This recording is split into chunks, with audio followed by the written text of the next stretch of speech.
Hello everyone, कैसे हैं आप सभी लोग। उम्मीद करता हूं कि आप लोग बहुत ही अच्छे होंगे, लॉकडाउन का अच्छे से बेनिफिट यूज कर रहे होंगे और अपने घर पर ही होंगे, क्योंकि स्टे सेफ स्टे होम। तो लास्ट हमने काफी सारी वीडियोस के अंदर क्लास 8, 9, 10th की मैथमेटिक्स को काफी अच्छे से डिस्कस किया था।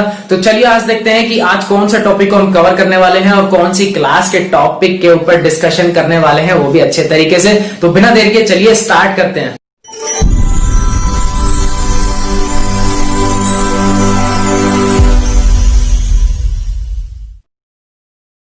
जैसा कि हमने लास्ट क्लास 10th की साइंस की वीडियो में देखा था, जिसके अंदर हम काफ़ी टाइम से 2-3 या 4 वीडियोस से हम डिस्कस कर रहे हैं लाइट चैप्टर के ऊपर।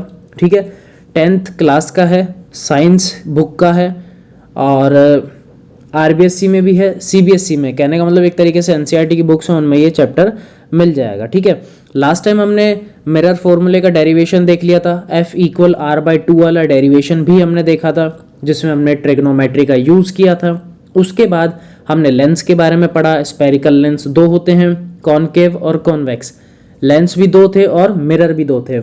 लास्ट वीडियो में मैंने आपको काफ़ी अच्छे से मिरर और लेंस के डिफरेंस को भी समझाया। ठीक है, जैसे जैसे अपन लेंस के टॉपिक को कंटिन्यू करते जा रहे थे, वैसे वैसे बीच बीच में मैंने मिरर से भी कंपेयर करके आपको बताया कि कहाँ पर कन्फ्यूज़ होने के चांसेस बढ़ते हैं और कहाँ पर डाउन हो जाते हैं। तो जो भी कन्फ्यूज़न थी मेरे हिसाब से मैंने उसे क्लियर किया था। ठीक है, और मैं यही उम्मीद करता हूँ कि आप लोगों को वो जो कन्फ्यूज़न आनी चाहिए थी वो नहीं आई होगी, तो ज़्यादा बेटर है। तो अब हम आगे कंटिन्यू करते हैं लेंस वाले ही चैप्टर को। ठीक है, लेंस को ही कंटिन्यू करते हैं। आज हम लेंस से इमेज बनाना सीखेंगे, उसके बाद हम इसके पावर ऑफ लेंस के बारे में सीखेंगे। और आई थिंक उम्मीद मैं यही करता हूँ कि आज इस सेशन के अंदर हमारा ये जो चैप्टर है लाइट का, जो काफ़ी टाइम से चल रहा है, क्लासरूम के अंदर भी हमने 50% डिस्कस किया था, लेकिन बहुत ज़्यादा टाइम लग गया था। और अब उम्मीद तो यही है कि इस वीडियो के अंदर हम इस चैप्टर को ओवर कर देंगे। ठीक है, तो स्टार्ट करते हैं। अब हम पढ़ते हैं सबसे पहले तो रूल्स। क्या रूल्स? कि रेज के कौन कौन से रूल्स होते हैं, यानी कि लेंस में से कौन सी रे कैसे जा रही है और किस टाइप से कौन सा पॉइंट पे इंटरसेक्ट करेगी, वो सारी चीज़ें। जैसे रूल्स हमने मिरर के अंदर पढ़े थे, मैं रिपीट करता जाता हूँ, आप रिमेंबर करो माइंड के अंदर कि हाँ हमने यही रूल्स पढ़े हैं। पहला रूल ये था कि कोई भी लाइन जो कि पैरेलल एक्सिस के क्या होगी, पैरेलल मतलब प्रिंसिपल एक्सिस के पैरेलल होती है, वो हमेशा रिफ्लेक्ट होने के बाद में कहाँ से निकलती थी? फोकस से निकलती थी। ठीक है, और अगर वो लाइन मतलब वो रे जो सन रे है या लाइट रे है जो फोकस से आ रही है, वो रिफ्लेक्ट होने के बाद कहाँ से जाएगी? वो जाएगी उसके पैरेलल एक्सिस के पैरेलल। ठीक है, प्रिंसिपल एक्सिस के पैरेलल। सेम वही का वही रूल किसके अंदर भी है? लेंस के अंदर भी है। आप लोग डायग्राम को अच्छे से देख सकते हो। दोनों लेंस मैंने यहाँ पर बना रखे हैं, एक है कॉनकेव लेंस और एक है कॉन्वेक्स लेंस। ठीक है, आप यहाँ पे अच्छे से देखो। फोकस से पहले वाले देखो डायग्राम में क्या हो रहा है, फोकस से जा रही है। ठीक है, और रिफ्रैक्ट होने के बाद क्या हो गई? प्रिंसिपल एक्सिस के पैरेलल हो गई है। और इसी तरीके से जो मेरे पास सामने इमेज बनी हुई है उसके अंदर भी कुछ ऐसा ही है। ठीक है, फोकस से आती हुई मुझे फील हो रही है, रियलिटी में ऐसा नहीं है। F2 फोकस से आती हुई फील हो रही है, लेकिन रिफ्रैक्ट होने के बाद प्रिंसिपल एक्सिस के क्या हो गई है? पैरेलल हो गई है। ठीक, जैसा हमने मिरर के अंदर एक पढ़ा था रूल कि अगर कोई रे C से रिफ्लेक्ट होती है, मतलब C से जाती है, तो वो टकराने के बाद भी C पर ही रिटर्न आ जाती है। ऐसा ही एक रूल इसके अंदर भी है, थोड़ा सा अलग है। कहता है a ray passes through optical centre O, कोई भी रे जो O से पास होती है विदाउट एनी डेविएशन, यानी कि कोई भी रे अगर O पॉइंट से जाएगी तो हमेशा एकदम स्ट्रेट निकलेगी बिना किसी डेविएशन के, क्योंकि हमने रिफ्रैक्शन में पढ़ा है डेविएशन होता ही होता है। ठीक है, ये हमने रिफ्रैक्शन में पढ़ा है। या फिर टुवर्ड्स टू नॉर्मल हो जाएगा या फार अवे किससे हो जाएगा? नॉर्मल। ठीक है, तो यहाँ पर क्या था, जैसे वहाँ पर C वाला रूल था कि उसी पॉइंट से जा रही है, रिफ्लेक्ट होने के बाद वहीं से ही वापस निकल जाती है। यहाँ पे क्या होता है कि O से एकदम स्ट्रेट निकल जाएगी, कहीं पर भी बेंड नहीं होगी। ठीक है, तो अब हम आज सीखते हैं इमेज फॉर्मेशन बनाना, यानी कि इमेजेस बनाना आज हम सीखते हैं। किससे? सबसे पहले तो हम सीख रहे हैं कॉन्वेक्स लेंस से। मैंने आपको एक चीज और बताई थी, जो काम कॉन्वेक्स लेंस करता है वही काम कॉनकेव मिरर करता है। ठीक है, नाम अलग अलग हैं लेकिन काम एक ही है, शक्ल भी हल्की सी चेंज है। ठीक, पहली कंडीशन वही, जो 6 कंडीशन हमने वहां पर पढ़ी थी वही हम यहाँ पढ़ेंगे। 6 की 6 कंडीशन एक बार मैं रिपीट कर देता हूँ। पहली थी इन्फिनिटी पे, ठीक है, फिर आती थी हमारे पास बियॉन्ड सी। यहां पर ध्यान रखना सी की जगह हम 2f यूज करते हैं। क्या यूज करते हैं? 2f। ठीक है, सी की जगह हम किसको लिख देते हैं? बस 2f को लिख देते हैं। केस वही है, नाम बदल गया बस, और कुछ नहीं है। ठीक, थर्ड केस होता था सी पर, यहां पर बोलेंगे हम 2f पर। फोर्थ केस होता था सी और f के बीच में, यहां बोलेंगे लेंस के अंदर हम बोलेंगे 2f और f के बीच में। फिफ्थ केस आता था फोकस पर, और सिक्स केस आता था हमारा f और p के बीच में, तो यहां हम बोलेंगे f और o के बीच में। ठीक है, तो पहला केस जो है इन्फिनिटी, क्या होता है? डायग्राम आपके सामने है। इन्फिनिटी से रेज आती हैं जो कि प्रिंसिपल एक्सिस के पैरेलल होती हैं, और रिफ्रैक्ट होने के बाद कहां से कट के निकलती हैं? फोकस से जाती हैं। ठीक है, पोजीशन क्या आ जाएगी इमेज की? फोकस यानी कि f2। ध्यान रखने वाली बात बस यही है कि यहां पर रिफ्रैक्शन हो रहा है, वहां रिफ्लेक्शन होता था, वहां परावर्तन होता है मिरर में, और लेंस में अपवर्तन होता है। तो अपवर्तन जो होगा वो हमेशा दूसरी साइड होगा, ये ध्यान रखना। ठीक है, तो एक तरीके से ये मान लो कि हमारी राइट साइड क्या होगी? इमेज वो होगी, रियल होगी। राइट साइड ये मान के चलो, सीधे हाथ वाली जो साइड होगी वो रियल होगी, यानी कि f2 और 2f2 की साइड रियल है, जबकि 2f और सिंपल f की जो साइड है वो इमेजनरी है। आप ऐसे भी मान सकते हो। ठीक है, इमेज कहां पर बनेगी? फोकस पर, यानी कि f2 पर। कैसी बनेगी? सबको पता है, पॉइंट साइज है, मुझे दिख रहा है। नेचर कैसा होगा? रियल और इन्वर्टेड। रियल यानी कि वास्तविक, इन्वर्टेड यानी कि उल्टा। ठीक है, सेकंड केस हमारे पास क्या आता है? बियॉन्ड 2f, यानी कि 2f से थोड़ा सा दूर, 2f से परे। जबकि मिरर में हम क्या पढ़ते थे? बियॉन्ड c, यानी कि c से दूर। यहां पर जो 2f लिखा हुआ है ये रियलिटी के अंदर c ही है, यानी कि कर्वेचर है, ध्यान रखना। ठीक है, होता क्या है, देखो दो लाइनें निकाल रहा हूं।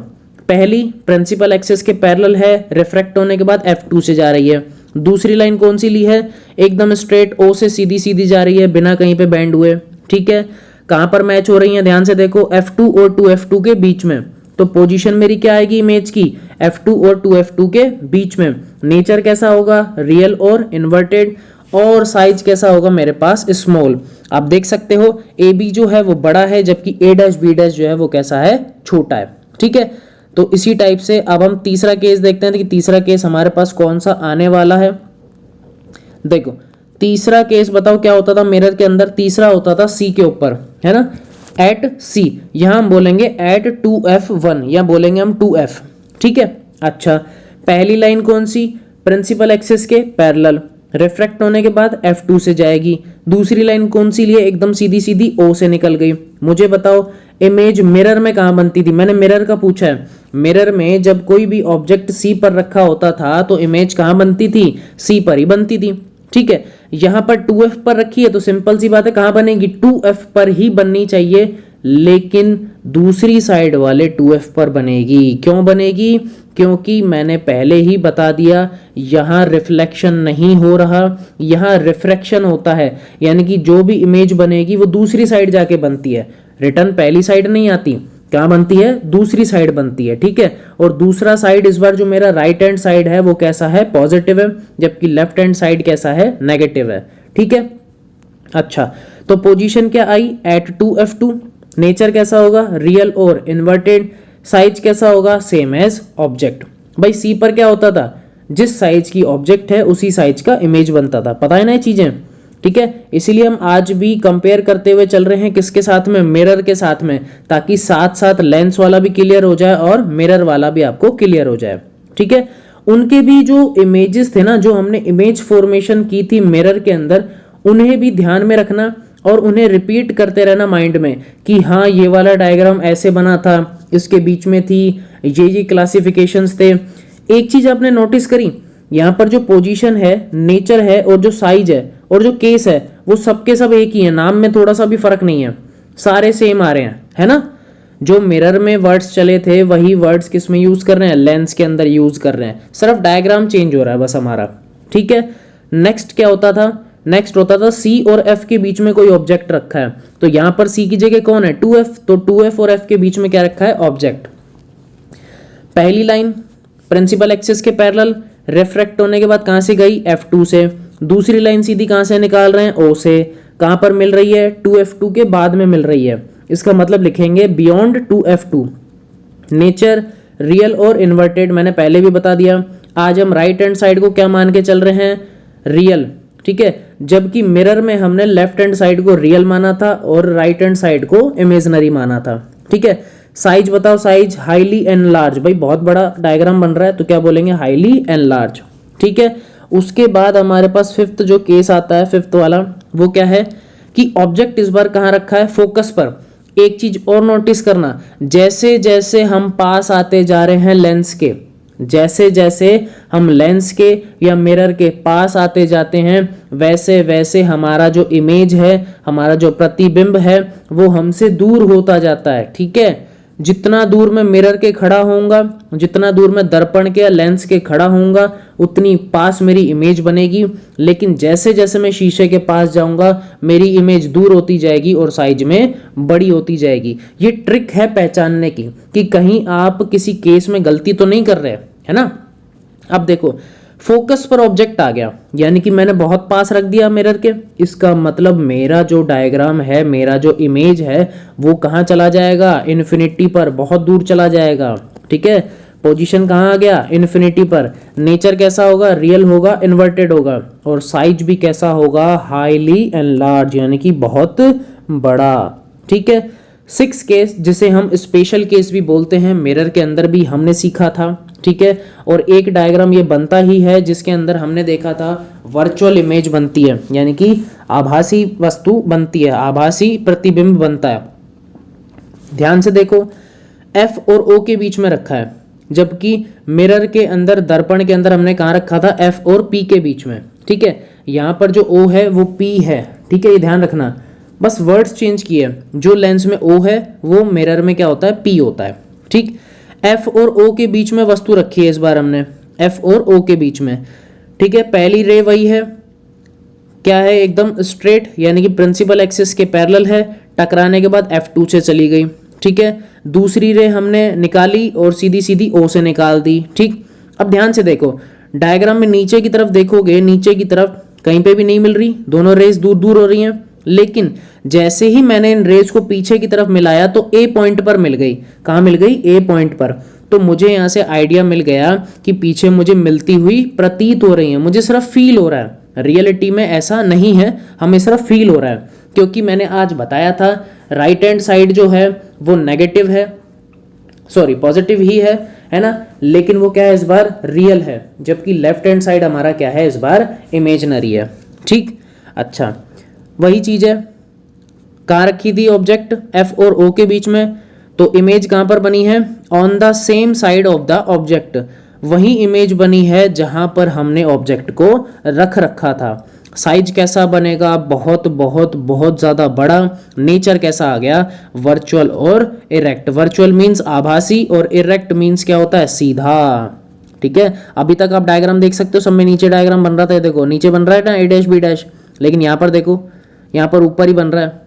ठीक है, अच्छा चलो आगे देखते हैं। तो ये जो केसेस थे ये तो हमने किए थे कॉन्वेक्स लेंस से। किससे किए थे, कॉन्वेक्स लेंस से। अब हम सीखेंगे image formation by concave lens. अब किससे सीख रहे हैं हम, कॉनकेव लेंस से सीख रहे हैं। वापस से ध्यान देना, वापस से मैं आपको चीज बता रहा हूं, जो केस हमने कॉनकेव मिरर में पढ़े हैं वही केस हम कॉन्वेक्स लेंस में पढ़ेंगे।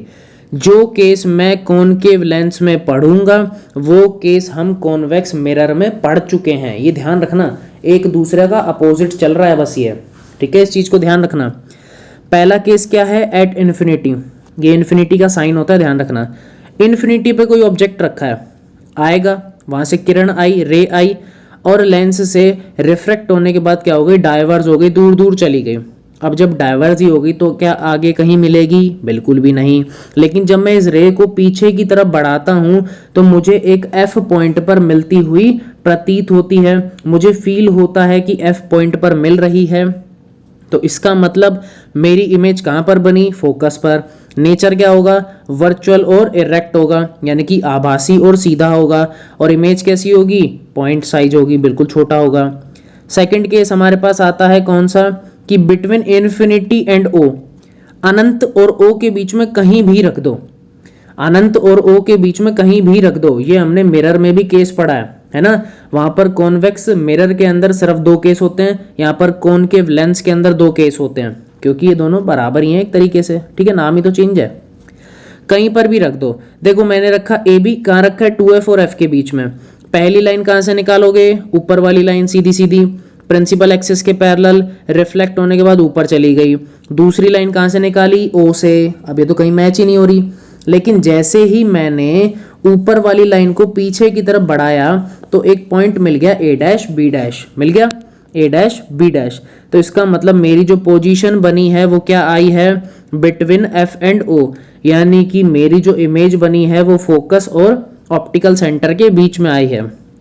ठीक है, नेचर कैसा होगा, वर्चुअल होगा, इरेक्ट होगा, और साइज कैसा होगा, छोटा होगा। ठीक है, तो ये बिल्कुल बेसिक से डायग्राम्स थे जो हमने बनाना सीख लिए हैं। मैंने थोड़ा सा स्पीड में इसलिए निकाला है क्योंकि इनको हम काफ़ी अच्छे से पढ़ चुके हैं। हमने क्लासरूम में मिरर से डायग्राम को बनाना बहुत अच्छे से सीखा है। जिसको मिरर वाले डायग्राम आ गए वो लेंस के बना सकता है, जिसको लेंस के आ गए वो मिरर के बना सकता है। बहुत ईजी है। ठीक है, अब हम देखते हैं साइन कन्वेंशन। साइन देखते हैं कि साइन हम कैसे कैसे यूज़ करेंगे। ठीक है, एक चीज़ ध्यान दो, बीच में कौन सा डायग्राम है, कॉन्वेक्स लेंस का। ठीक है, इस बार ध्यान दो, लेंस का राइट हैंड साइड मैंने उस टाइम भी बताया था पॉजिटिव होता है, आज भी बता रहा हूँ पॉजिटिव होता है। बस फर्क इतना सा है कि आज पॉजिटिव जो मेरी साइड है, आज जो मेरी पॉजिटिव साइड है, राइट हैंड साइड है, वो होती है रियल। कौन सी होती है, रियल। जबकि मिरर में राइट हैंड साइड होती है कौन सी, इमेजनरी, यानी कि वर्चुअल। साइन तो वही है, साइन में कोई फर्क नहीं है, सिर्फ नाम में फर्क है। आज जो मेरी लेफ्ट साइड है उसे मैंने नेगेटिव लिया है, दिख रहा है आपको, distance towards the left negative, ये दिख रहा है ना आपको। ठीक है, तो ये तो मैंने लिया है नेगेटिव। मिरर के अंदर हिस्सा नेगेटिव ही होता है, बस फर्क इतना सा है कि आज ये नेगेटिव पोर्शन जो है ये इमेजनरी है, जबकि मिरर में ये वाला हिस्सा रियल होता है। ये ध्यान रखने हैं। अगर आपको समझ में नहीं आ रहा, नोट्स खोल के बैठो, ध्यान देखो, मैंने हर चीज लिखवा रखी है। ठीक है, और यहाँ पर मैं आपको नोट्स में से ही पढ़ा रहा हूँ ताकि आपको कोई प्रॉब्लम ना हो। एक एक डायग्राम बना हुआ है, कंप्यूटराइज टाइप है सारी चीजें। ठीक है, बड़ी मेहनत लगी है नोट्स को बनाने में, तो अच्छे से यहाँ पर चीजों को हम डिस्कस कर रहे हैं। ठीक, दूसरी चीज कि प्रिंसिपल एक्सिस से अगर मैं कोई ऑब्जेक्ट ऊपर रखता हूं तो उसकी हाइट होती है पॉजिटिव, और नीचे रख रहा हूं तो नेगेटिव। ठीक है, तो ये बिल्कुल इजी से कन्वेंशन थे। दूसरी वही वाली बात, डिस्टेंस मेजर करते हैं कहाँ से, पी से। मिरर के अंदर डिस्टेंस मेजर करते हैं पी से, और लेंस में मेजर करेंगे ओ से। ठीक है, चलो आगे देखते हैं। अब हमारे पास क्या आता है, हमारे पास आता है लेंस फॉर्मूला। क्या आता है, लेंस फॉर्मूला। क्या होता है ये लेंस फॉर्मूला। अच्छा, मिरर फॉर्मूला बताओ, मिरर फॉर्मूला जल्दी से कमेंट में टाइप करके बताओ, मिरर फॉर्मूला क्या था, जल्दी से टाइप करके बताओ। और ये भी लिख के बताओ किस किस को मिरर फॉर्मूला लर्न है अच्छे से, जो हमने डेरिवेशन किया था किस किस को अच्छे से लर्न है। बहुत जल्दी टेस्ट पेपर होने वाला है 15 डेट का, यानी कि आज का टेस्ट अनाउंस हुआ था लेकिन कुछ रीजंस की वजह से हो नहीं पाया, बहुत जल्दी हो जाएगा वो भी। जल्दी से बताओ मिरर फॉर्मूला क्या होता है, 1/v plus 1/u equal 1/f। Very good, ये मिरर फॉर्मूला होता है। ठीक है, लेकिन यहाँ हम क्या पढ़ रहे हैं, यहाँ पढ़ रहे हैं कौन सा, lens formula. The relation between distance of object, distance of image and focus length for a lens is called lens formula. v में, u में और f में जो हम रिलेशन पढ़ते हैं वो क्या होता है, मिरर फॉर्मूला होता है, और वही लेंस फॉर्मूला होता है, बस फर्क है एक माइनस साइन का। मिरर फॉर्मूला होता है 1/v plus 1/u equal 1/f, जबकि लेंस फॉर्मूला होता है 1/v minus 1/u equal 1/f, बस इतना सा फर्क है। ठीक है, आगे देखो क्या लिख रहा है, where v is distance of image. v क्या होता है, डिस्टेंस ऑफ इमेज होती है, u क्या होता है, ऑब्जेक्ट की दूरी होती है, और f होता है फोकस लेंथ। ठीक है, distance of object and image is measure from the optical centre of the lens. मैंने पहले भी अभी बताया है कि जितनी भी डिस्टेंस होती हैं v, f, u जो भी होता है और r, ये सारी मेजर होती हैं मिरर में p से, जबकि लेंस में o से। The sign for distance is given as per convention, और हम उसे डिस्टेंस में हमेशा साइन को मेजर करेंगे। ध्यान रखना, जब भी आप मैथमेटिकल क्वेश्चन करोगे साइन का यूज करना है, प्लस आएगा तो प्लस लगाओ, माइनस आएगा तो माइनस लगाओ, और अगर साइन यूज नहीं करोगे तो आंसर हमेशा गलत ही आएगा। बहुत सारे इस चैप्टर के क्वेश्चंस हैं जो हमें डिस्कस करने हैं। अभी तक हमने एक भी क्वेश्चन नहीं किया, लेकिन नेक्स्ट वीडियो के अंदर हम लाइन से क्वेश्चन करने वाले हैं इन चीजों के ऊपर। जितने भी फॉर्मूले पढ़े हैं, डेरिवेशन पढ़े हैं, सब लाइन से करेंगे। The lens formula is valid for all situations for spherical lens. भाई लेंस फॉर्मूला लेंस की हर कंडीशन के लिए क्या होगा, वैलिड होगा। Bye knowing any of the two the third can be calculated, दो कोई भी चीज़ें तुम्हें पता होंगी और तीसरी पूछ लेगा। हो सकता है आपको v और u दे दे, कहेगा f बताओ। हो सकता है u और f दे दे, कहेगा v बताओ। हो सकता है आपको v और f दे दे, कहेगा u बताओ। तो वो डिपेंड करता है कि आपसे कौन सी चीज़ पूछी है, ठीक है। सेम उसी टाइप से आता है अपने पास मैग्निफिकेशन, जो हमने मिरर में भी पढ़ा है। जो मिरर में पढ़ा है वही यहाँ होगा। मिरर में क्या फॉर्मूला होता है, m इक्वल होता है h2 अपॉन में h1, यानी कि हाइट ऑफ इमेज अपॉन में होता है हाइट ऑफ ऑब्जेक्ट। सेम वही फॉर्मूला है, कुछ भी चेंज नहीं है। अब ठीक है, अगर v और u की फॉर्म में निकाले तो यहाँ पे आता है m इक्वल होता है v अपॉन में u। क्या होता है, m इक्वल v अपॉन में u, सेम वही वाला है, ठीक है। वहां पर होता है माइनस v अपॉन u, ध्यान रखना यहाँ पर पॉजिटिव में। इक्वेशन नंबर 1 और 2 से अब देखो सिंपल सी बात, जो चीजें हमने वहां पढ़ी थी, कहता है अगर m 1 से बड़ा होगा तो क्या होगा, मैग्नीफाइड होगा, यानी कि वर्चुअल। m अगर 1 हो गया तो क्या होगा, सेम साइज का होगा, और लेस देन 1 हो गया तो कैसा होगा, रियल होगा, ठीक है। तो ये वही चीजें थी जो हमने पढ़ चुके हैं। मिरर फॉर्मूले में और लेंस फॉर्मूले में कोई खास डिफरेंस नहीं है, सिर्फ एक माइनस का डिफरेंस है, ठीक है। m का फॉर्मूला जो उस टाइम था वही अभी है, 3 केस जो वहां पर थे वो भी यहाँ पर हैं। तो अभी तक ऐसा कुछ भी डिफरेंस हमें देखने को नहीं मिला है। अब हम डिस्कस करते हैं पावर ऑफ लेंस, और ये हमारा आज का एंड टॉपिक है, आखिरी टॉपिक है, ठीक है। इसके साथ ही हमारा जो चैप्टर है उसकी जो थ्योरी है वो कंप्लीटली फिनिश हो जाएगी, पूरे तरीके से फिनिश हो जाएगी। बचेंगे क्या हमारे पास, सिर्फ क्वेश्चंस, ठीक है। पावर ऑफ लेंस, अब आता है द डिग्री ऑफ कन्वर्ज और divergence of light ray achieve by a lens is known as power of lens. The degree of convergence, यानी कि हमारा लेंस कौन सी रे को कन्वर्ज कर रहा है या डाइवर्स कर रहा है, ये डिपेंड करता है किसके ऊपर, लेंस की पावर के ऊपर, ठीक है। It is defined as the reciprocal of its focal length represented by p। Power of lens को p से डिनोट करते हैं, ठीक है। और इसका फॉर्मूला क्या होता है, ये फोकल लेंथ का रेसिप्रोकल होता है, उसका रिवर्स होता है, यानी कि p इक्वल होता है 1 अपॉन में f। आप देख सकते हो यहाँ पर फॉर्मूला, देखो वही चीज है, p इक्वल कितना होता है 1 अपॉन में f यहाँ पे फोकस पॉइंट नहीं है, फोकल लेंथ है, ध्यान रखना, ठीक है। और p क्या है, हमारा पावर ऑफ लेंस।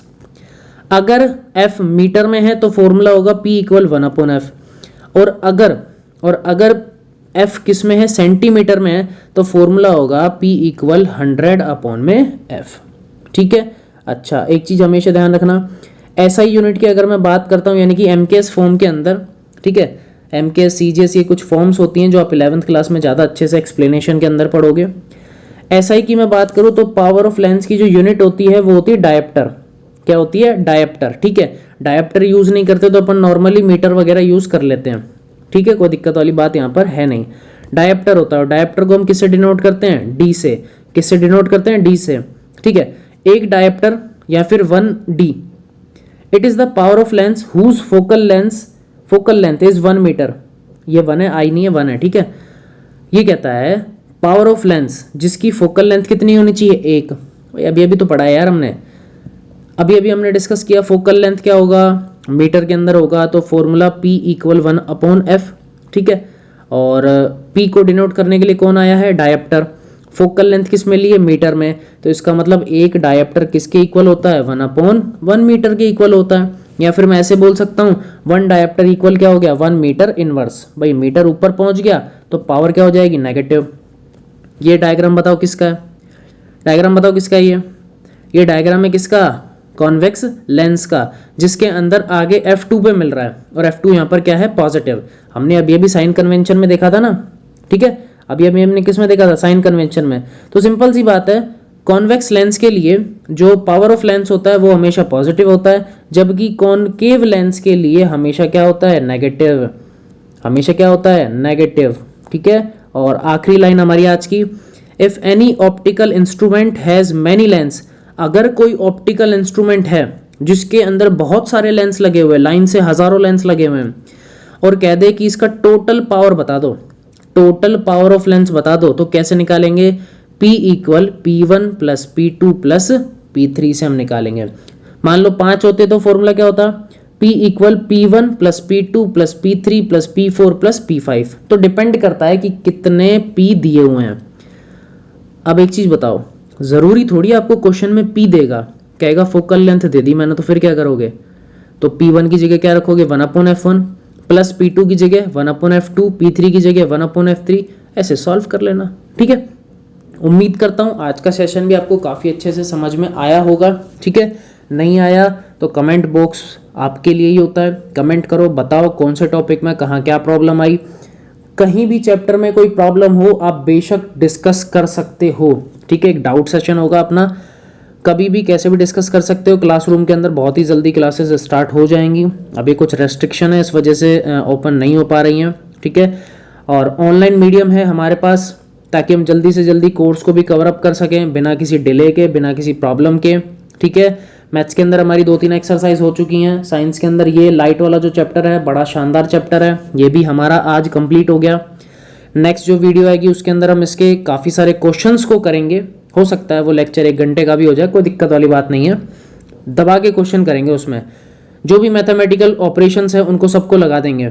सारे फॉर्मूलाज अच्छे से माइंड में लर्न होने चाहिए, सारे के सारे डेरिवेशंस लर्न होने चाहिए, जो डेफिनेशंस लिखवाई है, जो एक्सप्लेनेशन है वो सारी भेजे में सेट होनी चाहिए, क्योंकि 10th है, बोर्ड है, अच्छे से करना है। ठीक है, कहीं भी कोई भी कमी नहीं छोड़नी है। कोई भी डाउट हो कमेंट करो, व्हाट्सअप यूज़ करो। ठीक है, क्योंकि वहाँ पर भी मैं कनेक्ट हूँ आप लोगों के साथ में। कोई भी डाउट हो किसी भी टाइप का, पूरे चैप्टर की बात कर रहा हूँ मैं, वीडियो की बात नहीं कर रहा, पूरे चैप्टर में कहीं भी कोई प्रॉब्लम हो, मैथ्स में हो, साइंस में हो, तो बताओ। ठीक है, वीडियो के अंदर उसे सॉल्व करेंगे, या फिर हो सकता है लाइव उसे किसी दिन आके सॉल्व कर दिया जाए। ठीक है, तो मेरी तरफ से चैप्टर होता है कंप्लीट। अब मैं रेस्पॉन्स चेक करना चाहता हूँ आप लोगों का, कि आप लोगों की तरफ से चैप्टर कंप्लीट है या नहीं है। ठीक है, फटाफट से कमेंट में मुझे रेस्पॉन्स बताना, और मुझे बताना कि अगला क्या स्टार्ट करना है। मैथ्स स्टार्ट करनी है तो कौन सी एक्सरसाइज, और अगर साइंस स्टार्ट करनी है तो कौन सी एक्सरसाइज। ठीक है, मिलते हैं नेक्स्ट वीडियो में।